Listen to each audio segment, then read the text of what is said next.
Audio Jungle.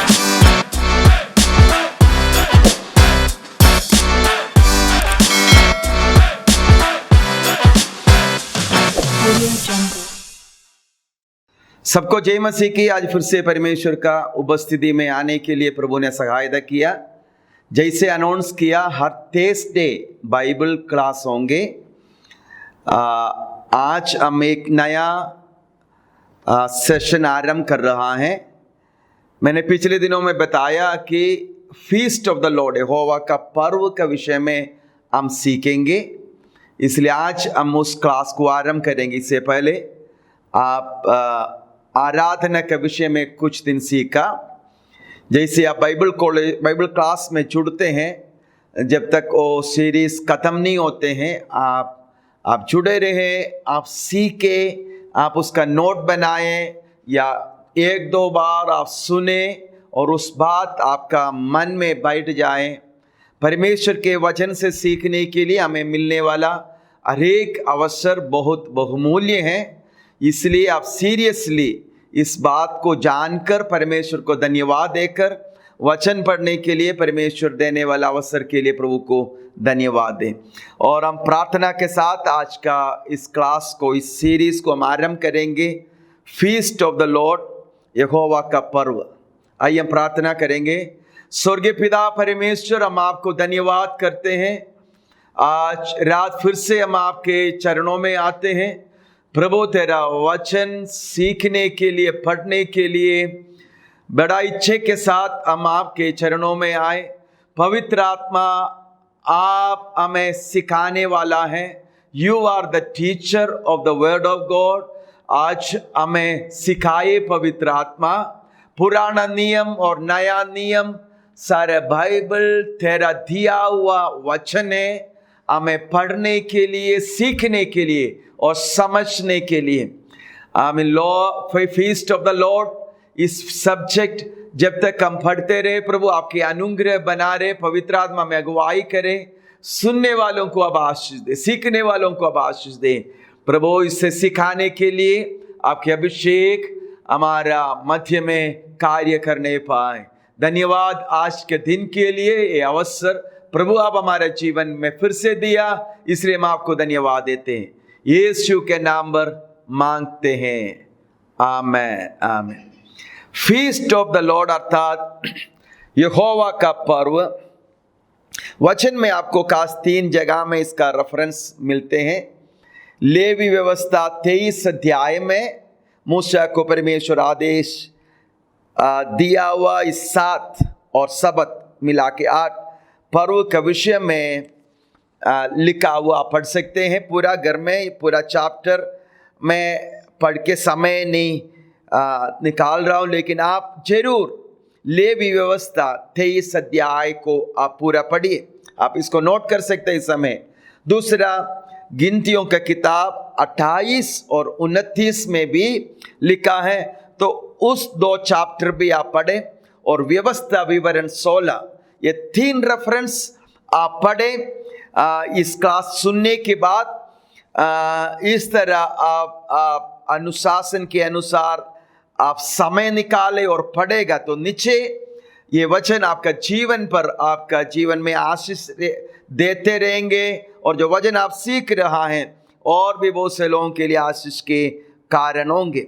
मैं क्यों इस वचन को, पुराना नियम से इस बातों को आपको सिखाने जा रहा है, उसका उद्देश्य भी बताकर आज एक इंट्रोडक्शन क्लास होंगे। हम देखेंगे क्या चीज़ से।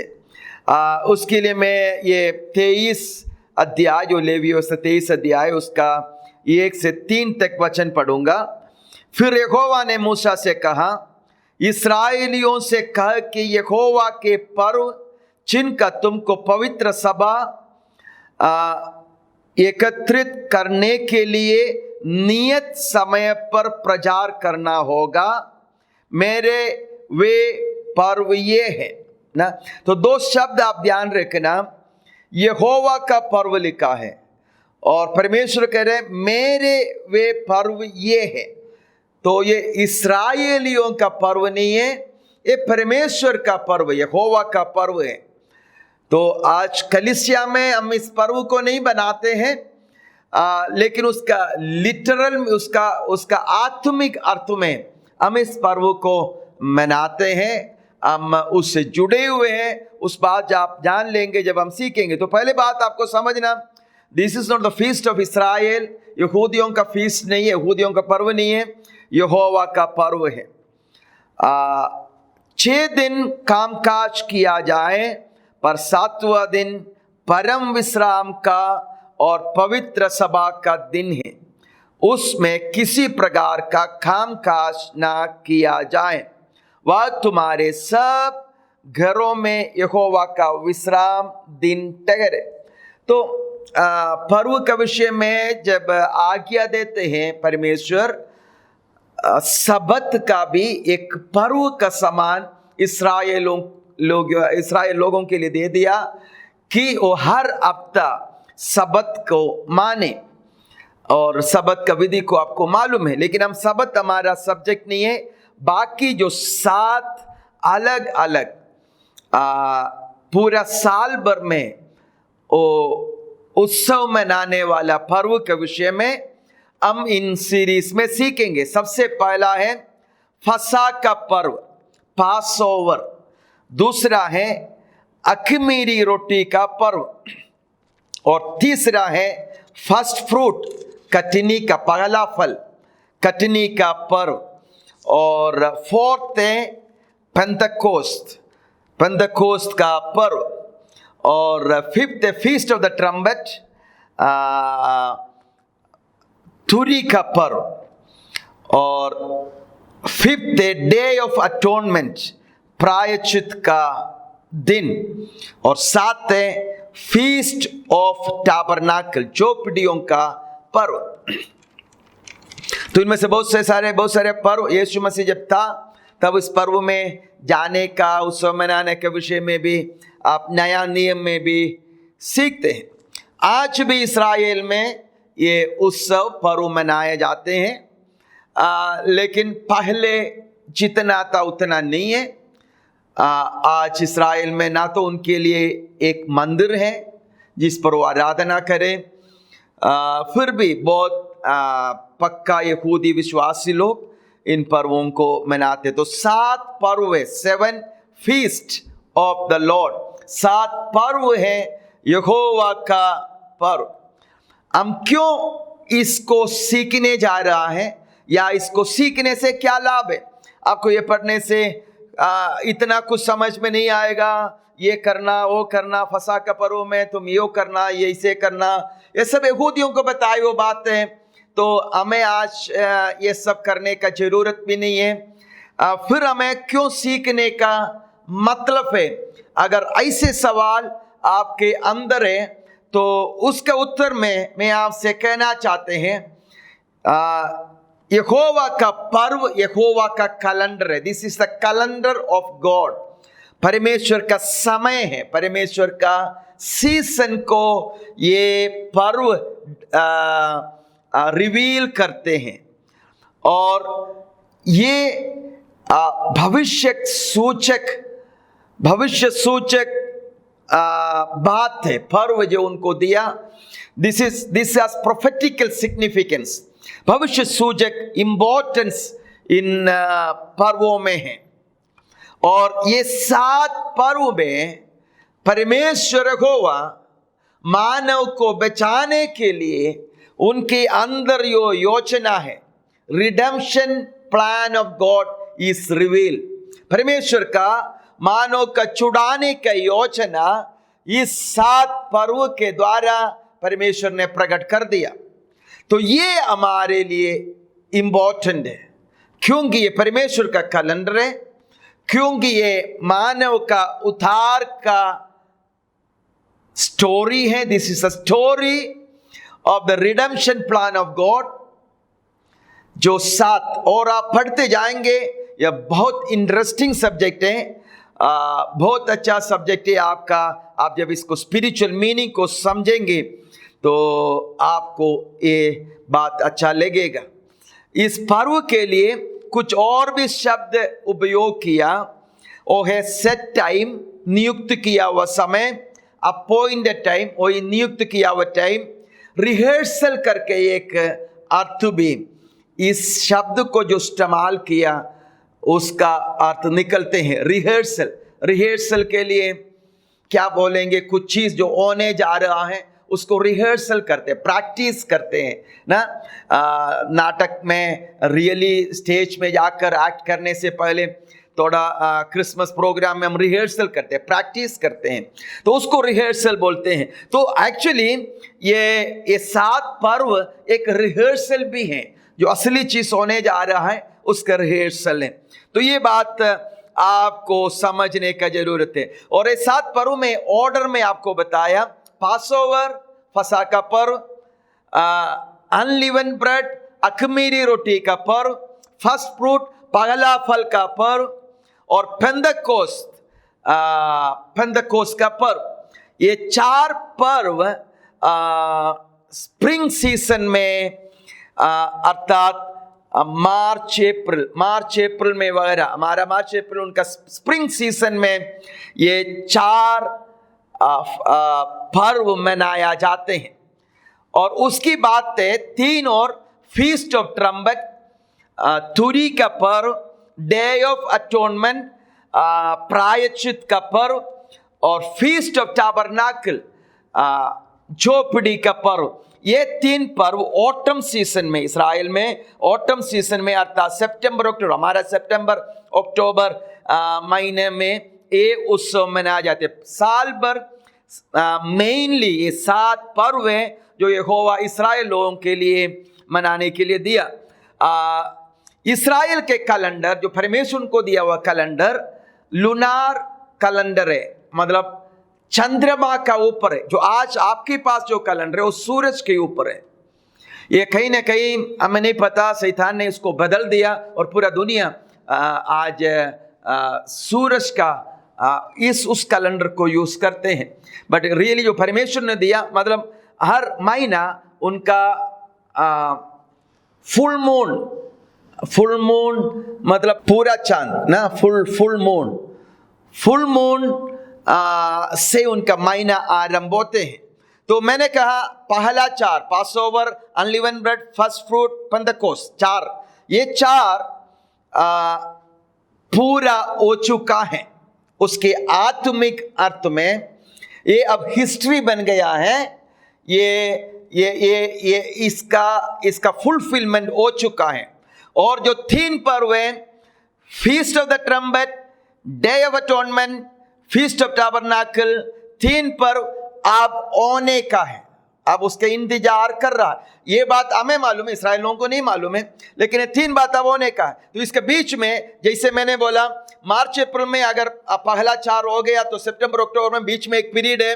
अगर हम ऐसे समझे तो इसको ऐसे समझ सकता है, अब बीच में यो पीरियड है कलीसिया का समय है, अब का समय है, और इससे पहले का समय पूरा हो गया जिसमें 4 बातें पूरा हो चुका है ना। 4 पर्व का मतलब उसका स्पिरिचुअल मीनिंग, वो पर्व जिस बात को बता रहा था वो पूरा हो गया ना। फसह का पर्व का दिन यीशु मसीह रोटी लेकर थोड़ा और कहा ये मेरा देह है जो आपके लिए थोड़ा जा रहा है, और फसह का मेमना वध किया गया उस दिन, अगला दिन।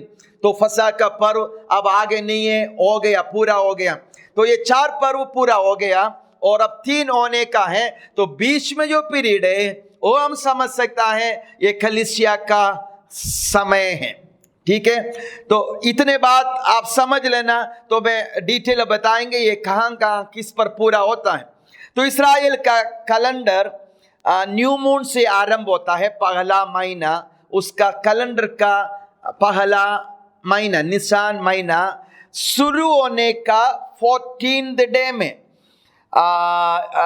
इधर 4 जब पढ़ेंगे, फिर यहोवा का पर्व जिनमें से एक के ठहराए हुए समय में तुम्हें पवित्र सभा करने के लिए प्रचार करना होगा, वे ये हैं। पहले महीने के 15वें दिन को गोंथुली के समय यहोवा का फसह हुआ करे। आपको मालूम है फसह का पर्व किस लिए मनाते हैं? क्योंकि इसराइल बंधुआई से छुड़ाए गए फसह का मेमना को वध किए थे, उसका याद के लिए किया करते। तो पर्व रिमेम्बरेंस भी है, प्रोफेटिक मीनिंग भी है। तो उसमें हम डिटेल में बात में जाएंगे, आप मेरे साथ जुड़े रहना और इस बात को और समझ लेने के लिए। तो न्यू मून से 14 दिन के बाद में पास ओवर है, पहला महीना पास ओवर पर्व उनको मनाना है। और पास ओवर पर्व कैसे मनाया जाते हैं वो हम आगे जब डिटेल में पढ़ेंगे तब पढ़ेंगे। और उसके एक दिन बाद 24 आवर्स के बाद अनलिवन ब्रेड अखमीरी रोटी का पर्व उनको बनाना है। उसका विधियां क्या है वो हम डिटेल में बाद में पढ़ेंगे। उसका 2 या 6 दिन के बाद में पहला फल का पर्व मनाने के आदेश दिया। ये सब 23 अध्याय में आप पढ़ लेना। उसका 2 या 6 दिन के बीच में फर्स्ट फ्रूट का पर्व आते हैं, उस उत्सव को मनाना है। उसके फर्स्ट फ्रूट के बिल्कुल 50 दिन के बाद उनको पेंतकोस्त के पर्व मनाना है, पेंतकोस्त के पर्व। तो वचन में दिए 7 फर्स्ट फ्रूट के 7 हफ्ते के बाद 1 दिन के बाद पेंतकोस्त का उत्सव मनाना है। एक्जैक्टली 50 दिन के बाद पेंतकोस्त का उत्सव मनाना है। तो पेंतकोस्त का उत्सव करीब मई का महीना, हमारा कैलेंडर में मई का महीने का समय है। और उसके बाद 135 दिन के बाद में तुरी का पर्व मनाना है। उसके बाद 10 दिन के बाद में प्रायश्चित का पर्व मनाना, डे ऑफ अटोनमेंट। और उसके 5 दिन के बाद में टैबरनाकल का पर्व अर्थात झोपड़ी का पर्व मनाना है। तो 7 पर्व के बीच में जो समय का गैप ये है। तो पहला महीना आरंभ हुआ और यहाँ पर करीब 280 डेज से पूरा आप जोड़ के देख लेना, मैं एक्जैक्टली नहीं नोट किया। तो इसमें छिपा हुआ एक बहुत बड़ा गुप्त बात है, वो मैं हम देखेंगे लास्ट में। लेकिन इसके अर्थ क्या है? पास ओवर कहां पर पूरा हो गया? यीशु मसीह क्रूस पर मरने से पास ओवर पूरा हो गया। वो जो पास ओवर पर्व वो बना रहे थे, यीशु मसीह का क्रूस पर मरने से पास ओवर पूरा हो गया। दूसरा है अनलिवन ब्रेड, वो यीशु मसीह को कब्र में रखा जाने का है। ये हमारा बपतिस्मा को भी दिखाते हैं, कब्र में रख दिया। बपतिस्मा उसका मरना और जी उठने का समानता में होने के लिए है। तो ये 3 दिन कब्र के अंदर था और तीसरा दिन जी उठा। तो उसके जी उठने का चिन्ह में उसका प्रोफेटिकल वेस में फर्स्ट फ्रूट पहला फल का पर्व इस्राएल लोग मनाते थे। तो फर्स्ट फ्रूट का भी प्रोफेटिकल बात यीशु मसीह जी उठने से पूरा हो गया, रिसरेक्शन में पूरा हो गया। और 50 दिन के बाद जो पेंतकोस्त है, यीशु मसीह जी उठने का एक्जैक्टली 50 दिन के बाद कलीसिया का जन्म हुआ, पवित्र आत्मा उतर आया। तो ये 4 पर्व इतिहास में पूरा हो चुका है। अब 3 जो होने का है। नंबर 1 पहला तुरी का पर्व है। तुरी का पर्व थिस्सलुनीके पत्री उसका 4 का, पहले थिस्सलुनी 4 का 16 से 18 तक पढ़ते हैं। उधर लिखा तुरी फूका जाएगा और जो मसीह में मरे हैं जिलाए जाएंगे, जो हम जीवित बदलते हुए स्वर्ग में उठा लिया जाएंगे। तो तुरी का पर्व राप्चर को दिखाते, कलीसिया को उठा ले जाने का चिन्ह है। उसके बाद डे ऑफ अटोनमेंट है, इस्राएल लोगों का रिपेंडेंस का, मन फिराव का समय है। ओ इधर जब मसीह विरोधी का राज्य होगा, उस 7 साल में आपको मालूम है इस्राएल लोग अपना मसीहा यीशु मसीह के और फिरेगा और पश्चाताप कर कर छाती पीट कर रोकर वो कहेंगे कि यीशु ही मसीहा है। तो इस्राएल का रिपेंडेंस का समय होगा, उनका दुख का समय होगा, उनका क्लेश का समय होगा, उनका कष्ट का समय होगा। उसके बाद में फीस्ट ऑफ टाबरनाकल, झोपड़ियों का पर्व, ये 1000 वर्ष के राज्य का वार में दिखाते हैं। जब यीशु मसीह इस पृथ्वी में वापस आएंगे और 1000 वर्ष आमीन इस पृथ्वी में राज्य करेंगे, उसको दिखाते हैं फीस्ट ऑफ टाबरनाकल। तो ट्रम्बट, अटोनमेंट ऑफ टाबरनाकल, ये 3 पर्व अब होने का है। तो इतना बात है आपने सीखा। इसमें एक बहुत बड़ा और एक गुप्त बात इसमें छिपा हुआ है। जब आप इस समय को देखें, जैसे एक बच्चा एक माँ का गर्भ में बढ़ता है, प्रेगनेंसी के दौरान बढ़ता है, उसी हिसाब से ये समय है। इधर 14 डेज मेंस्ट्रुएशन पीरियड को दिखाते हैं, 14 डेज और 1 डे और उसकी बात में 1 से 6 दिन ने 1 से 6 दिन वो समय है जब तक को एक वूम्ब में जाकर, गर्भपात में जाकर एक स्त्री गर्भवती होने का समय है। और उसकी बात में 50 दिन, मतलब फर्स्ट फ्रूट से 50 दिन है पेंटेकोस्ट। ये 50 दिन में एक्चुअली गर्भ का अंतर, एक बच्चा का बॉडी शेप बन जाते, बॉडी का रूप बन जाते हैं। उसकी बात में ट्रम्बट के समय तक 135 दिन है और इतना दिन में उस बच्चे जो गर्भ में पूरा रीति से एक ह्यूमन बॉडी में, एक मनुष्य का शरीर में बढ़ जाएंगे। आमीन। और जब 135 दिन पूरा होगा, इस बच्चे का कान में सुनना शुरू होगा, तब ट्रम्बट आएगा, तब ट्रम्बट की आवाज आएगा। तो ये जो समय है, हम अगर ह्यूमन एक बच्चा कैसे जन्म लेता है उसका समय से तुलना करके देखेगा, तभी ये बहुत इंटरेस्टिंग है कैसे परमेश्वर का योजना कितना सच्चा है।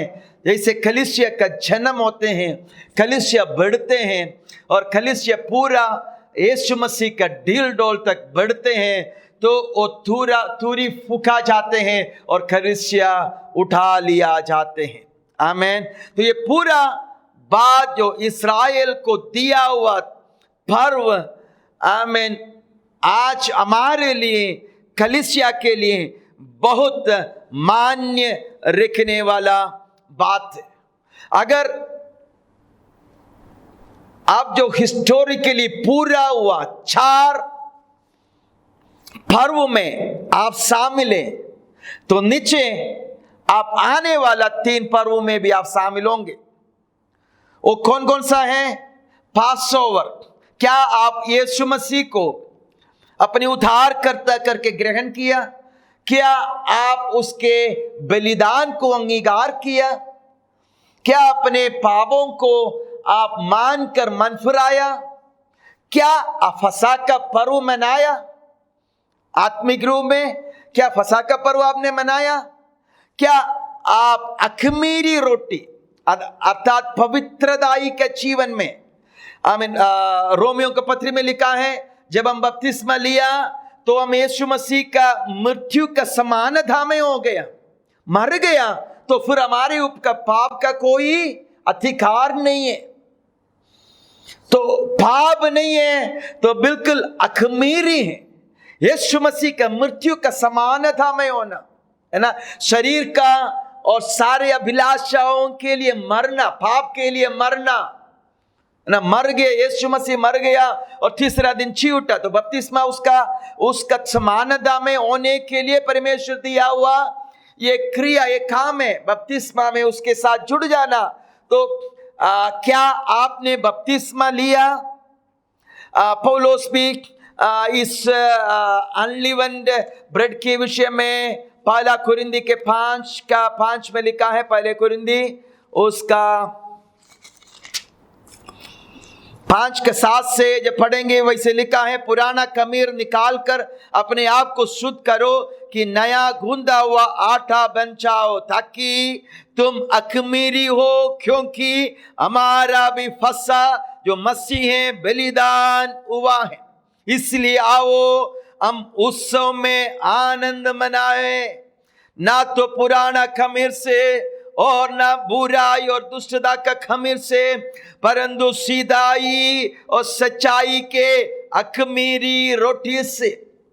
पौलुस से नहीं कह रहे इधर कोई रोटी मनाओ और खाओ, लेकिन पौलुस कह रहा है कि इस पर्व मनाओ कैसे। कुरिन्थी का 5:7 से वैसे लिखा है, पुराना खमीर निकाल कर अपने आप को शुद्ध करो कि नया गूंदा हुआ आटा बन जाओ, ताकि तुम अखमीरी हो, क्योंकि हमारा भी फसा जो मसीह है बलिदान हुआ है। इसलिए आओ हम उत्सव में आनंद मनावे, ना तो पुराना खमीर से और ना बुराई और दुष्टता का खमीर से, परंतु सीधाई और सच्चाई के अखमीरी रोटी से। तो पौलुस कह रहा है अखमीरी रोटी का पर्व मनाओ। इसका मतलब है नहीं कोई रोटी मनाओ, अखमीरी रोटी मनाओ खाओ, नहीं।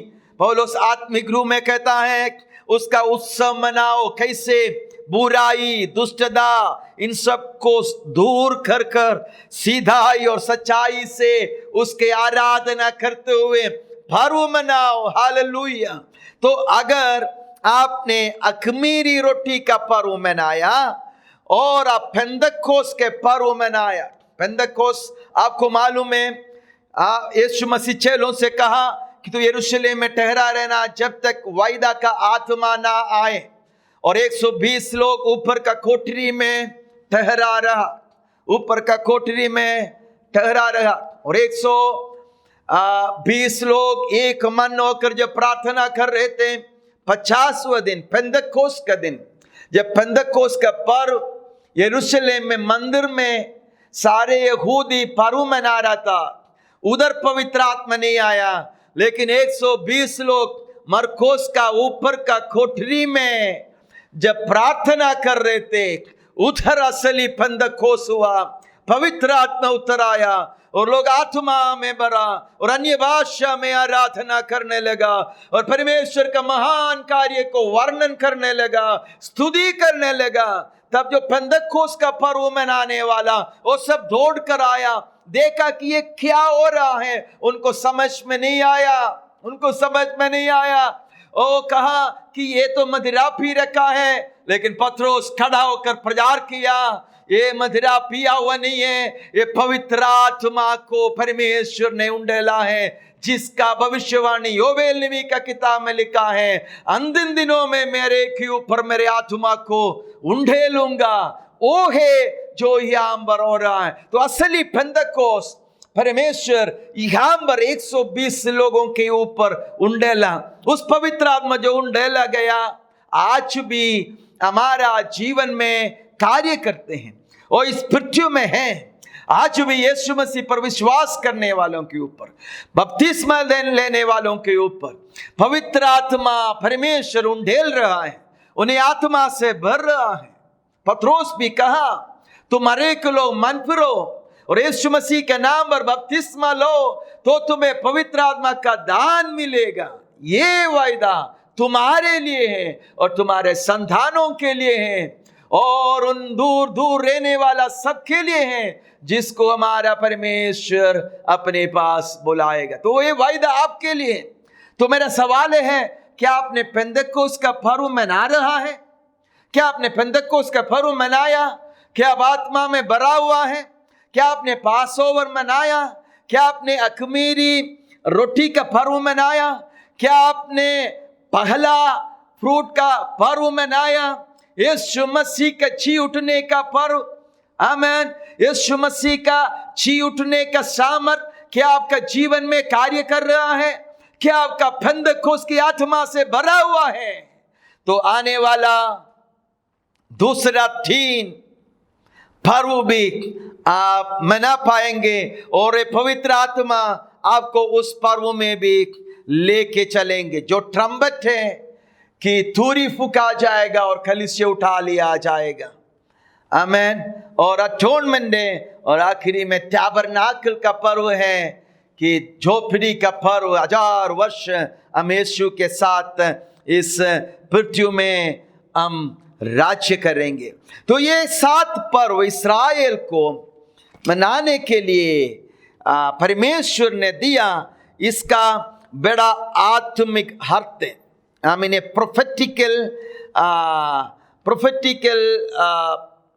प्रोफेटिकली मीनिंगफुल है। ये भविष्य सूचक बात है। ये याद के लिए किए जा रहा है। ये रिहर्सल है।